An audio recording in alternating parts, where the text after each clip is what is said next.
एक कंपनी है new India assurance company limited. ये ऐसी कंपनी है ना जिससे बहुत सारे युवा जुड़ना चाहते हैं, लेकिन अक्सर उन्हें ना मौका नहीं मिल पाता, या फिर जब मौका मिलता भी है ना तो उन तक इन्फॉर्मेशन नहीं पहुंच पाती। तो इसीलिए ना मैं ये वीडियो लेकर आ गई हूँ जहां पर मैं बताने वाली हूँ कि आप new India assurance company limited से कैसे जुड़ सकते हैं, उसकी डिटेल्स क्या है, और साथ ही अगर आप जुड़ जाते हैं तो आपको कौन से पर्क्स मिलने वाले हैं। ठीक है, तो अगर आप इसका हिस्सा बनना चाहते हैं ना तो वीडियो को एंड तक देखना होगा, बीच में नहीं स्किप करना है, ताकि जो भी डिटेल है ना वो आपको स्टेप बाय स्टेप तरीके से मिल जाए। ठीक है, तो चलिए आपको ना सबसे पहले बता देते हैं कि आखिर आप इससे कैसे जुड़ सकते हैं।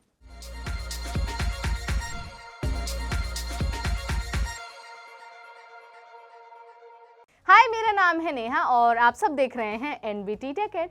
नौकरी वाले सेगमेंट के साथ एक बार फिर से मैं हाजिर हूं और आज बात होने वाली है new India assurance company limited में भर्ती के बारे में। और ये जो भर्ती है ना ये असिस्टेंट पोस्ट पर निकली है, यानी कि आप असिस्टेंट के रूप में इस कंपनी का हिस्सा हो सकते हैं। अगर आपको हिस्सा बनना है, अप्लाई करना है, तो एक वेबसाइट है, वहां पर जाकर आपको अपनी डिटेल्स अपलोड करनी होगी, फॉर्म फिल करना होगा और उसे फाइनली सबमिट कर देना होगा।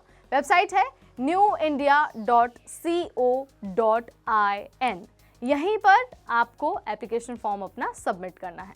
इस बात का आपको बहुत अच्छे से ध्यान रखना है कि 1 फरवरी से जो एप्लीकेशन का प्रोसेस है वो शुरू कर दिया गया है, यानी कि आज से एप्लीकेशन का प्रोसेस शुरू है और आपको सिर्फ और सिर्फ 15 फरवरी तक का टाइम मिलेगा। इसके बाद आप अप्लाई नहीं कर पाएंगे। तो अगर आपको इसका हिस्सा बनना है ना तो आपको 15 फरवरी से पहले वेबसाइट पर जाकर अप्लाई कर देना है। एप्लीकेशन का प्रोसेस ऑलरेडी शुरू हो गया है, आपको इस बात को अच्छे से ध्यान में रखना है। अब ना मैं आपको बता देती हूँ कि कौन से कैंडिडेट्स इस भर्ती के लिए यानी कि असिस्टेंट बनने के एलिजिबल हैं।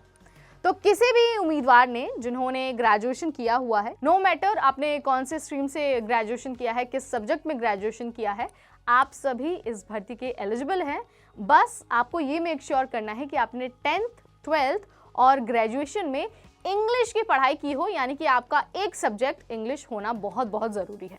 इसके साथ ही आपके पास रीजनल लैंग्वेज में रीडिंग, राइटिंग और स्पीकिंग का ज्ञान होना भी ना उतना ही ज़रूरी है। आई नो, सुनकर ना बहुत आपके मन में हौच पौच हो गया होगा कि भाई क्या क्या योग्यता चाहिए, तो इसीलिए ना मैं आपको एक ट्रिक बता देती हूँ। ट्रिक ये है कि आप ना अप्लाई करने से पहले एक बार डिटेल नोटिफिकेशन चेक कर लीजिए, क्योंकि वहाँ पर ना सारी चीज़ें स्टेप बाय स्टेप लिखी हुई हैं। तो आपको ये तो पता चल ही जाएगा कि भाई वेदर यू आर एलिजिबल और नॉट। साथ ही ये भी पता चल जाएगा कि एलिजिबिलिटी क्राइटेरिया डिटेल में क्या है। ठीक है, इसके बाद ना मैं आपको एज लिमिट बता देती हूँ। तो मिनिमम एज लिमिट 21 साल और मैक्सिमम 30 साल रखी गई है। इससे कम या फिर इससे ज़्यादा अगर आपकी एज होती है तो आप अप्लाई नहीं कर पाएंगे। तो मेक श्योर करिए कि आप इस एज की जो क्राइटेरिया है उसको फुलफिल करते हैं। इसके बाद हम आगे बढ़ते हैं और बात कर लेते हैं सिलेक्शन प्रोसेस की तरफ, यानी कि आपको कौन कौन से चरणों से होकर गुजरना होगा ताकि आप इस भर्ती के लिए सिलेक्ट हो पाएं। तो देखिए, 2 टियर में ना आपको जज किया जाएगा। पहला टियर जो होगा वो होगा प्री एग्जामिनेशन के लिए, उसके बाद होगा टियर 2 यानी कि मेन एग्जामिनेशन। यानी कि जो उम्मीदवार प्री में सिलेक्ट होंगे ना उन्हीं को सिर्फ मेन एग्जाम के लिए बुलाया जाएगा, और उसके बाद जो दोनों ही इन टियर्स में सिलेक्ट होगा उसकी फाइनल मेरिट लिस्ट बनाई जाएगी और लिस्ट के अकॉर्डिंग आपको सिलेक्ट किया जाएगा। इसके साथ ही आपको ये भी ध्यान रखना है कि आपका रीजनल लैंग्वेज टेस्ट भी लिया जाएगा, उसमें भी क्वालिफाई करना आपको बहुत ज़रूरी है। इसके बाद हम आगे बढ़ते हैं एप्लीकेशन फ़ीस की तरफ। तो जैसा कि हर बार होता है, फॉर्म भरते वक्त ना आपको फ़ीस भी सबमिट करनी होती है। अगर आप फीस नहीं भरते हैं तो आपका फॉर्म जो है वो एक्सेप्ट नहीं होगा। तो मेक श्योर करिए कि अगर आप जनरल कैटेगरी के रूप में फॉर्म भर रहे हैं तो 850 रुपीज़ आप फीस भर दीजिए। इसके साथ ही अगर आप रिजर्व कैटेगरी के रूप में फॉर्म भर रहे हैं तो 100 रुपीज़ आपको फॉर्म भरना बहुत ज़रूरी है। फीस नहीं भरते हैं तो आपका जो फॉर्म है ना उसे एक्सेप्ट नहीं किया जाएगा। तो ये तमाम चीज़ें ना हमने आपको इस वैकेंसी के बारे में बताई। अब जो मैं बताने वाली हूँ ना उसका इंतजार मुझे लगता है सारे कैंडिडेट करते हैं, यानी कि सैलरी के बारे में। तो देखिए, अगर आप new India assurance company limited में असिस्टेंट के रूप में सिलेक्ट हो जाते हैं तो आपको हर महीने करीब 37,000 रुपये तक की सैलरी मिल सकती है, और साथ ही जितने पर्क्स और अलाउंसेस मिलते हैं वो तो ऑब्वियस सी बात है आपको मिलने ही मिलने हैं। तो कैसा लगा ये तरीका इस कंपनी से जुड़ने का, आप हमें कमेंट सेक्शन के ज़रिए ज़रूर बताएं।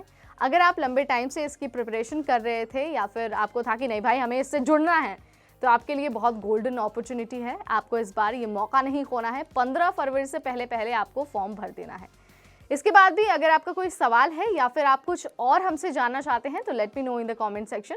विल ट्राई कि हम जल्दी जल्दी आपके हर कमेंट का आसान भाषा में रिस्पॉन्स दे पाएं। इस वीडियो में इतना ही, अगली बार फिर आएंगे। Till then this is me Neha Upadhyay signing of.